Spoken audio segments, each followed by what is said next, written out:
I was particularly interested just kind of in your take on where we are as far as WNBA scenarios, what you think is really going to happen, how I think none of us know, but which we can talk about. But how do you think it's going to play out? Yeah, I mean, like you said, none of us really have like a for sure answer to this. We do know that it's going to be played without fans, regardless of where they decide to host this season. I think what makes most sense is to have a hub city or one neutral site where all the teams can be housed and they can all play and be quarantined kind of together. I know Las Vegas has been thrown around for the WNBA. Las Vegas is also being thrown around for the NHL. So it'd be really interesting to see like how that might change if another professional league is going there. In an ideal world, you would like to see the WNBA kind of have this partnership with the NBA in Orlando and have double headers and kind of have that cross marketing or joint marketing schemes throughout all of this. But I don't know if that's realistic, especially because the MLS is looking at going to Disney World. But I think I'm feeling somewhat more confident now than I was a month ago that we'll have a WNBA season. But I think it's interesting that we really haven't heard much about a return to play plan.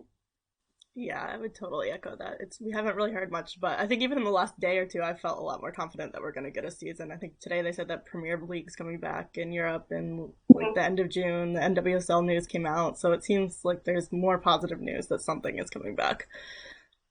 Which I think, yeah, go ahead. I feel like the NWSL and the WNBA are both smaller, more nimble leagues that they can kind of have a smoother return to play plan maybe than a league that is as large as the NBA or the NHL. So the fact that they're starting to have plans come forward or come to fruition, I think that there's a better chance that the WNBA can kind of throw something together. Definitely. Yeah, I'm actually a bit of a pessimist. There's always one of them. Yeah, well, I'm concerned about what's going to happen. But yeah, I wanted to hear more of your thoughts on why it is we know so little about the WNBA scenarios relative to the NBA or other leagues. Have you been efforting, as they say, to kind of reveal their plan? Or are we going to see soon?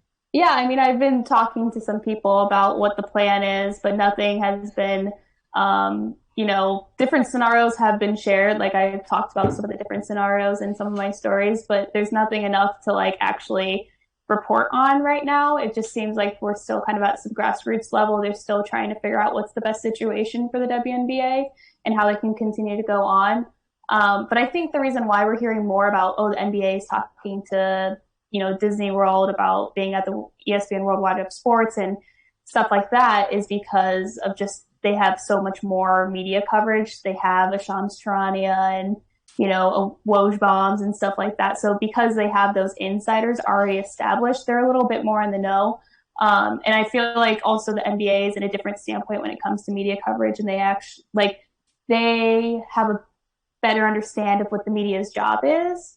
And I feel like when you talk to some WNBA players and like coaches and stuff, there's just like maybe some media training that they haven't had compared to other leagues. But I think that'll get better the more media coverage they get.